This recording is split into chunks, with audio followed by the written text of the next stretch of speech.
คือไม่แพงคุณเนาะยอมรับแพง 10 20,000เนาะพี่น้องพอดีเลยนี่ โอเค 100,000กีบเนาะพี่น้องเอาไป100,000กีบเอาเนาะพี่น้องตอนนี้รถไหม้กำลังมาไหม้ที่บอแอนสั่งนะโอ้มาไวดีเลยพี่น้องเอ้ยนั่นดิสบายดีได้โอ้ไวอยู่เนาะโอ้ซอยเองบ่นี่อยู่ห้องเลื่อย ลงเรือเพราะว่าเขาซอยอยู่ลงเรือด้วยลงเรือด้วย เอาไม้เฮาไปให้มันซอยสบายดีพ่อแม่พี่น้อง FC เบิดสุคนเนาะตอนนี้ทางเฮาก็ได้ไปสั่งอุปกรณ์เตรียมมาต่อกระทบให้ท้องน้องอาเบยเป็นที่เรียบร้อยแล้วนะพี่น้องเนาะพากระแตะทางบอแอนก็ได้สั่งแล้วนะพี่น้องสังกะสีก็ได้สั่งมาแล้วแล้วก็ไม้48ก็ได้สั่งมาแล้วอุปกรณ์ครบทุกอย่างแล้วน้องพี่น้องเสาก็ครบเป็นที่เรียบร้อยแล้วน้องพี่น้องตอนนี้นะก็มีแต่ว่าเมื่ออื่นทางเฮาก็อาจจะลงมือต่อเติมกระต๊อบให้ทางน้องอาเบยและก็อีกอย่างก็ทางเฮาก็ได้ทำคนที่มาส่งเพิ่นว่าถ้าว่าต่อเติมกระต๊อบถ้าว่าราคามันพอพังประมาณ4-5 แสนนี่ทางเฮาก็อาจจะได้จ้างเอาบางทีก็น้องพี่น้องเนาะซึ่งแม้ว่าตอนนี้ก็จะทำความรู้สึกทางน้องอาเบยเพิ่นแน่นะพี่น้องเนาะและก็จะเอาเงินจำนวนหนึ่งที่ผู้ใหญ่ใจดีฝากมาให้ทางน้องอาเบยเพิ่นพร้อมนะพี่น้องเป็นจำนวนเงินอยู่100,000 กีบนะพี่น้องเนาะและก็จะทำความรู้สึกทางน้องเพิ่นก่อนว่าเป็นยังไงหลังจากอันนี้แหละกระต๊อบก็จะได้ต่อเติมเลยนะพี่น้องเนาะก็โอเคผมเป็นการซักซ่าเสียเวลาก็จะได้มอบเงินให้ทางน้องอาเบยเพิ่นเลยเนาะพี่น้องเนาะพอได้ซื้ออยู่ซื้อกินอะไรนะพี่น้องเนาะเล็กๆน้อยๆพอได้น้องเพิ่นซื้อหันซื้อนี่แล้วเอาไปทันชั้นนะพี่น้องเนาะกระชันกะขับหาทางน้องเพิ่นเลยนะจักมือเลยห้ามบ่เห็นกันนี่จักมือนึงสองมือเนาะไปใช้เมื่อคืนนี่เก็บนอนไปซอยเวียกเพิ่นบ่ซอยเวียกแต่เมื่อวานนี่กับมื้อเช้านี่ก็เข้าไปแล้วเนาะอายุเพิ่นจักปีคนเสียนะ60-70แล้ว60-70เนาะก็ได้เข้าไปซอยงานเพิ่นทางน้องอาเบยเนาะพี่น้องก็คือว่าหลังจากที่น้องอาเบยไปคนของคือว่าบ่ได้ลายมือเพิ่นก็เสียบ่2 มือบ่มือหนึ่งที่เข้า2 มื้อหลังจากไปคนของย้ายออกมาอยู่เพียเนาะ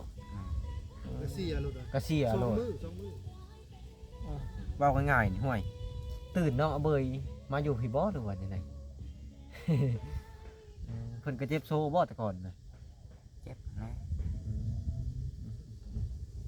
แต่เพิ่นก็ยังย่างได้เนาะแต่หลังจากน้องย้ายออกมาพี่ก็เพิ่นก็เสียเนาะพี่น้องทั้งน้องอาเบยเพิ่นก็นี่แหละเข้าไปเบิ่งแยงเพราะว่าทั้งน้องเพิ่นก็เคยอาศัยอยู่หั่นเนาะหรือมื้อนี้อ้ายก็มีเงินนี่แหละเอามาให้เล็กๆน้อยๆมีผู้ใหญ่ฝากมาให้100,000 บาทบ่ผิด100,000 กีบ100,000 กีบเอาไว้เอาเนี่ย พวกก็ได้ให้เฮ็ดให้หัวFC มักได้เจ้าหัวเวลาหัวเพิ่นว่าโอ้น้องอาเบยหัวนี่มีเสน่ห์หล่อขึ้นใครก็น่าบูดน่าเบิ่งเพิ่นว่า ตอนนี้เขาขอโทษน้ำแหละตอนนี้เขาเจ็บหัวแห้งหัวบ่ได้ เจ็บหัวเนาะเพราะว่าน้องเพิ่นไปเพิ่นดีมาแล้วเจ็บหัวบ่เป็นจังได๋ล่ะ มันเข้าบ่อยากได้นะโดยการจำเป็นอันนี้เห็นว่าเข้านี่ มันเข้าไปบ่อนมีคนตายเห็นบ่ มันเข้าไปแล้วรู้สึกแล้วบ่รู้สึกจังได๋รู้สึกแปลกใจหั่นแหละลายตาลายหน้าลายตาแล้วมันสิไปทางอื่นมันแบบบูบาบแล้วเนาะว่าเฮาไปบ่ได้ก็จักสิว่าจังได๋เนาะผัดก็บ่ไปมันผัดคนเคยอยู่นำกันเนาะเพิ่นก็ใช้กินข้าวกินน้ำนำหลายครั้งหลายคนเนาะพี่น้องคือน้องอาเบยเพิ่นนี่ก็ได้นี่เด้เงิน100,000 กีบเนาะพี่น้องเอาเบย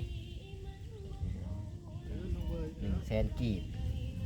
เก็บไว้ซื้อเด้อซื้ออยู่ซื้อกินนั่นแหละสิซื้อยาจังได๋ซื้อยาดีเจ็บหัวได้บ่โอ้อ้ายก็มีอยู่ของบ่ได้ซื้อ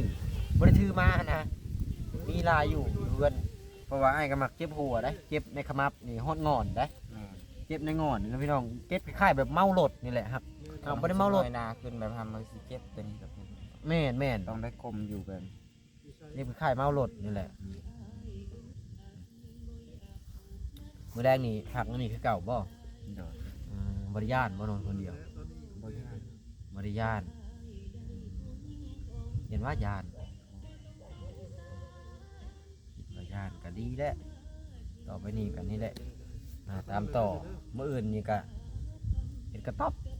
เพราะว่าอ้ายก็สั่งมาบ่ได้ไหมงามบ่ใหม่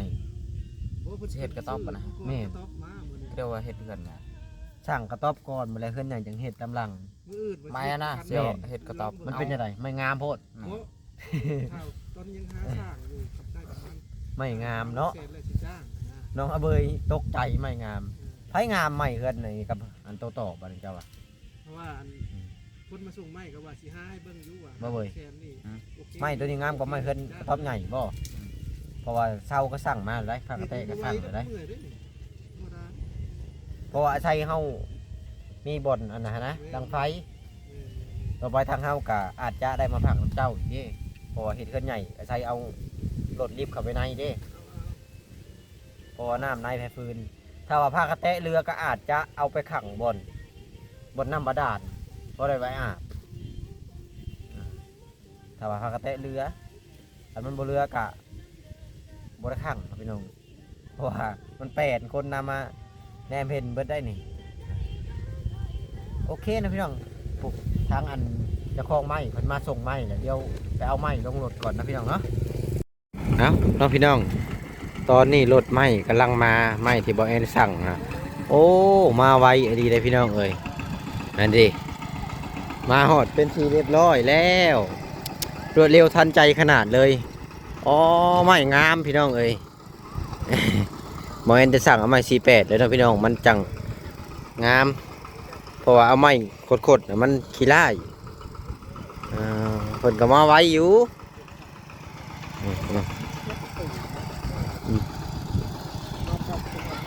มาไว้น้องบ่พรโอ้นี่แหละมีแต่อยู่เฮือนเพิ่นได้พี่น้องจ้าบ่มีตามห้านเพิ่นเฮ็ดขายตามเฮือนเนาะสบายดีได้โอ้ไว้อยู่เนาะ เออ โอ้ซอยเองบ่นี่หรือโฮงเลื่อย วงเรือยเพราะว่าเฮาซอยอยู่วงเรือยด้วยวงเรือยด้วย เอาไม้เฮาไปให้มันซอย นี่ อืม งามเลยกันเนาะ งามมันตีมันก็เฮ็ดก็ง่ายเด้อพี่น้อง17โตได้เนาะเบิ่ง1 2 3 4 5 6 7 8 9 10 11 12 13 14 15 16 17โตครบเนาะพี่น้องทั้งง่ายแล้วก็มาไว้อีหลีซื้อจิตไหมอันนี้เฮาแก่เอาเข้าไปให้เพิ่นไล่เอาเป็นแบบไรสมุนเจ้าแก่เข้าไปนี่นะ อันนี้ฮะ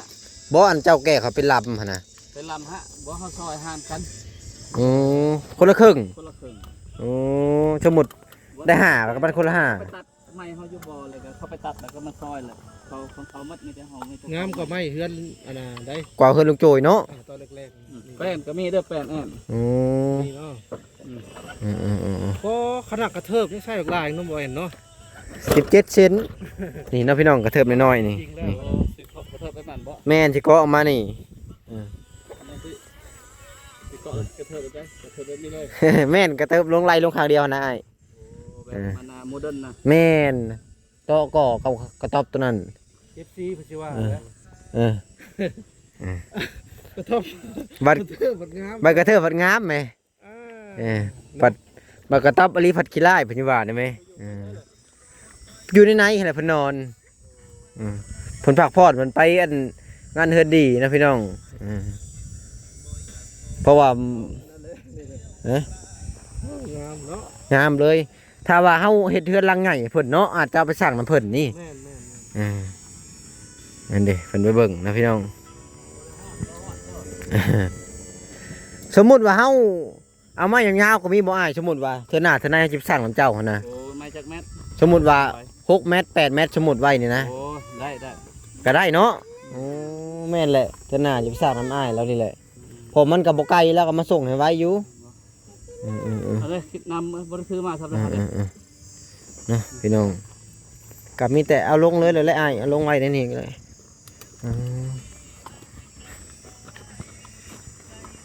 สื่อจิตเลย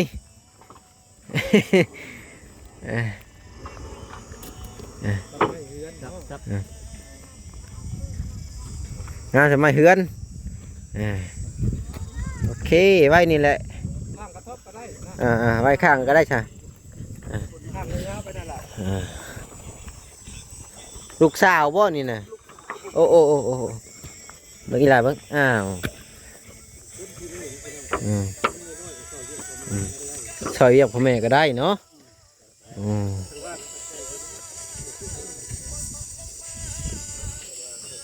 นั่นดิ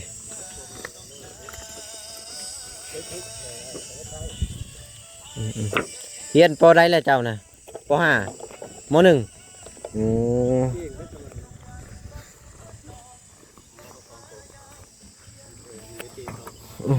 ซอยเลยได้ย้อนแต่น้อยอย่างนี้ เด้อ FC จะคอมเมนต์มานะเด้ไปนี่เนาะบ่พรนี่ว่าก็ตอบว่าเอาไม่งามเนาะตัวต่อไม่งามตัวอันใหญ่เพิ่นว่าไม่กลมอยู่ว่าเลยเนาะด่วนนะพี่น้องถ้าแม่นที่ชื่อไม่คงเลยมากครับ ถ้าโดนเนาะงามหรือตัวกลางให้งามบกกบก็ได้เขาเป็นเฮือนใหญ่กันเนาะแฟนแอมโอ้ให้งาม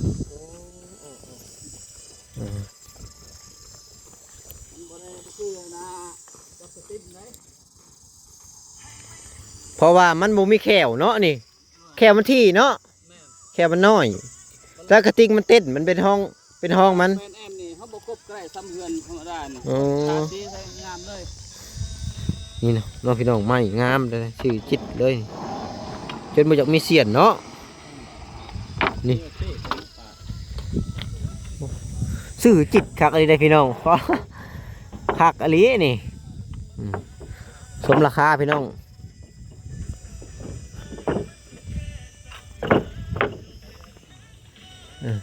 ไปสิมาปลุกให้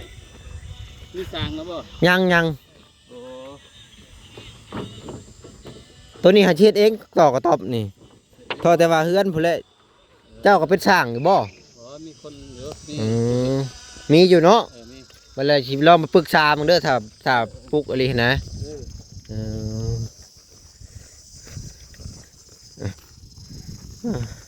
ก็มีคนจับกล้องให้นะพี่น้องว่าจีย่อใส่เพิ่นก็ได้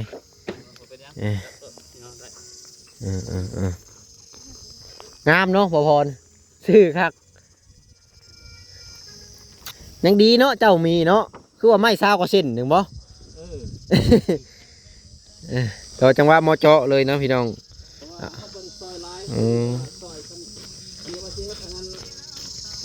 เพื่อนเอง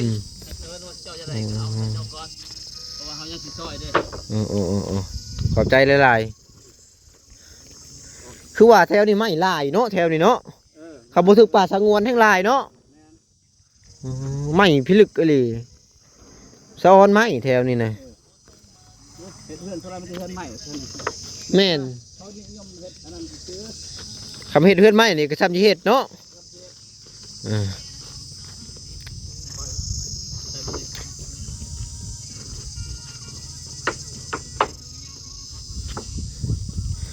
สั่งมาเผื่อไว้17 เซนนะพี่น้อง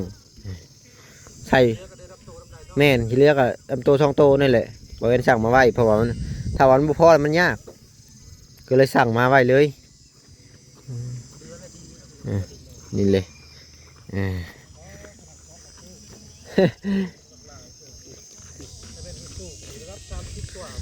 แม่นและอันนี้กระตุกเลยก็บ่ได้ลายเด้ซ้ำนี่นี่เขาก็ใส่ว่าต้งไปจะเฮ็ดห่างๆก็ใส่ห่างก็โอเคแล้วเนาะโอเคพี่น้องเสร็จสิ้นเพิ่นเอาลงมาโปซื้อคักพี่น้องนี่ใส่ต้งเนาะ2 3 4 5 6เจ้าคิดว่าถ้าแม่นเอาไม้อันนี้เฮ็ดสูบนี่ประมาณจักเส้นตัวต้องไหลๆเนาะตัวนี้เขาเฮ็ดแบบมันกระเทิบบ่หรือว่าเฮ็ดแบบนี้เฮ็ดแบบนี้เลยเฮ็ดแบบนี้เลยบ่เบิ่งเลยสไลเดอร์ทั้งนี้6เป็นไล่ไว้อัน8ซะเพราะว่าเขาใส่ตัวนี้ใส่นี่เนาะนี่เนาะตัวนี้นี่ตัวนี้แล้วก็นี้เนาะ2 3 4 5 6 7แบบ 8 9 10เนาะเป็น10ตัวนี้10เลย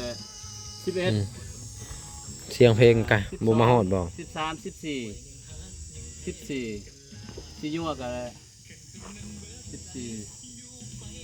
14ใส่4ซะเนาะ14เป็นอันน่ะ28เพราะว่า28โต โอ้ อืม เป็นง่ายแต่เป็นเอาไม้ดีๆ 28 28ว่าเรืออะไรมา30รถเพราะอกไก่เด้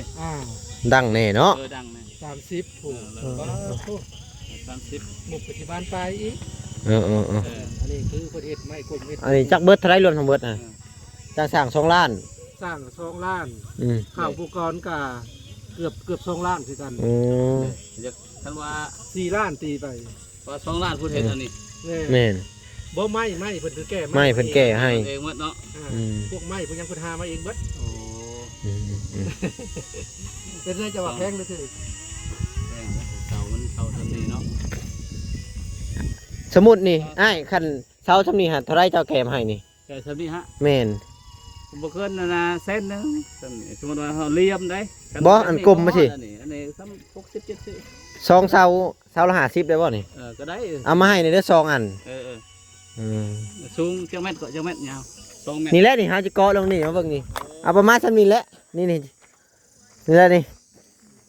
หาจะเกาะกระเทิบลงมาไปสินะ ฮอดบ่3เลย 2เมตร เอาเผื่อพังอีกนี่ เพื่อพัง เพื่อพังบ่ 3 เมตร เอาซ้ ได้มา3เมตรเนาะ ำอ่า เบิ่งตัวนี้ก็ เอาเสาเหลี่ยมเลยบ่ไป เสาเหลี่ยม บ่มีกลมก็ได้กล มัน แต่ว่า สิแพงกว่าที่ เป็นไว้เหลี่ยมสิแพงกว่า เอาเสากลมก็ได้2 เมตรปลายนึงนี่ เอา2 เมตร 50ก็ได้ไอ้เพราะว่าเฮาก็สิเอาเจิดลงมาสินะนี่ เดี๋ยวแม่นแล้ว นี่ จากต้นก็ 2 2ต้น แม่น ได้เป็นไง สิเอามาให้มื้อนี้บ่หรือมื้ออื่น ได้วันนี้มันก็ได้จะเราจะลงสวนให้เขา เอ ตัด อ นี่ก็ได้ เอามื้อนี้ก็ได้สีแรงๆหรือว่าจำได้ก็ได้ดอก อืม อ๋อ เป็น มีแต่สิไล่เงินให้เพิ่น 50เนาะ20 50 50ก็ได้ เออ ก็ ต่างซอยเนาะคือมีสร้างนะเพิ่นก็น้อยหนึ่งเพิ่นจะได้ล้านห้าอันน้อยๆมานี่ พอก็ได้ มื้อน่ะจนเฮาก็เลยตกลงเฮ็ดเองบัดนี้บ่ไรก็500,000กับพอพังแน่เนาะ 3500,000 เออ ได้อยู่ 500,000 เอาเนาะ แม่นประมาณนี้อันน่ะล้านห้าวันนี้น่ะก็เหมาะนี่ มันเกินไปเนาะพี่น้อง นี่บ่คนสิเฮ็ดประมาณนี้ ประมาณ500,000 600,000มีบ่ไอ้ เขาจะทำเบิ่ง ตอนนี้ก็สิให้ประเทศเลย ฮัลโหลนายมาเลย อืม ยังมาเบิ่งอันนั้นน้องสะไปบอนเขาเฮ็ดเพื่อนให้อันน่ะบ่าวป้อนนี่โอเคจะน้อยไปอำนาจก่อน และข้าวห่มพี่จ่ายเงินให้เพิ่นก่อนบ่พร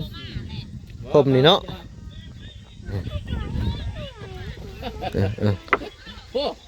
ไล่เบิ่งจักแสนก็กินนี่ฮะ โอ้ย ให้ทั้งอ้ายและคูณเนาะคูณให้เรื่อยๆสิจ่ายเงินให้นี่แหละหยุดก็ได้ประมาณ3 เมตรนี่เพิ่นให้อ้ายทาเบิ่งว่าราคาเท่าไหร่เพิ่นเฮ็ดประมาณ5-6 แสนได้บ่แม่นแต่เท่าลงมานี่ทาใหม่หน่อยเด้อโดยกับมีเช่าแล้วกับมาเห็นเลยน้องพี่น้องนี่แหละเอากะได้สร้างไม้มาเป็นที่เรียบร้อยเลยน้องพี่น้องเนาะจะมาเห็ดกระต๊อบให้ทั้งน้องเอาเบยเพิ่นโอ้ไม้กับค่อนข้างจะงามหลายงามกว่าตัวใหญ่หลายนะพี่น้องนี่แหละไม้ก็โอ้ไม้48งามจิตเลยสื่อจิต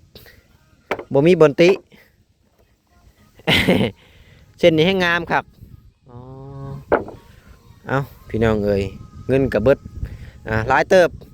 สังกะสีนี่ก็แล้วแต่พากระแตะน้องพี่น้องเสานี่ก็แล้วเป็นที่เรียบร้อยแล้วน้องพี่น้องโอเคน้องพี่น้องตอนนี้อุปกรณ์ของเฮากะมาครบเป็นที่เรียบร้อยแล้วน้องพี่น้องเนาะถ้าแต่เสานี่แหละถ้าเสาแล้วก็พากระแตะมานี่ก็น่าจะครบน้องพี่น้องมื้ออื่นนี่ก็น่าจะลงมือทำหรือว่าถ้าว่าราคาสร้างพอฟังก็ อาจจะจ้างสร้างเนาะพี่น้องเพราะมันจังบ่ยากปานใดหั้นนะพี่น้องนี่แหละไม้บ่แอนก็มาครบแล้วแล้วก็อันนี้เป็นคลังบ่าวพรเพิ่นนะพี่น้องอุปกรณ์นี่แหละการต่อเติมเฮ็ดหัวเฮ็ดข้างนี่แหละพี่น้องเนาะนี่แหละหลายๆคนก็อยากให้แก้ไขไหมเนาะพี่น้องอันประตูทางน้องอเบยเพิ่นญาติมันบ่มั่นคงเพิ่นว่าเนาะก็มีแต่ได้มื้ออื่นพุ่นแหละที่แปลงให้หลังจากที่เฮาต่อเติมลงมาอาจจะแปลงใหม่มันจะไขประตูบ่ได้เนาะพี่น้องมันจะเวลาเปิดมามันจะต่ำปึ้งเนาะโอเคพี่น้องสำหรับคลิปนี้ก็บ่มีหยังหลายนะพี่น้องเนาะเอาไว้พอกันคลิปหน้าหรือว่าอีพีหน้าหลังจากที่เพิ่นมาส่งไม้ส่งตอกให้เพื่อนแล้วนะพี่น้องเนาะบรรยากาศก็ค่อยค่ำลงแรงเลย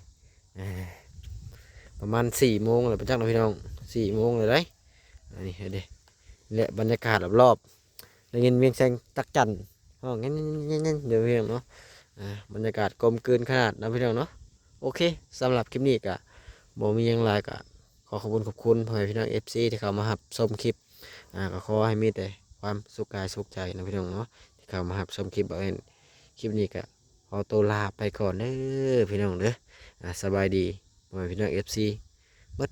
ทุกท่านเนาะพี่น้อง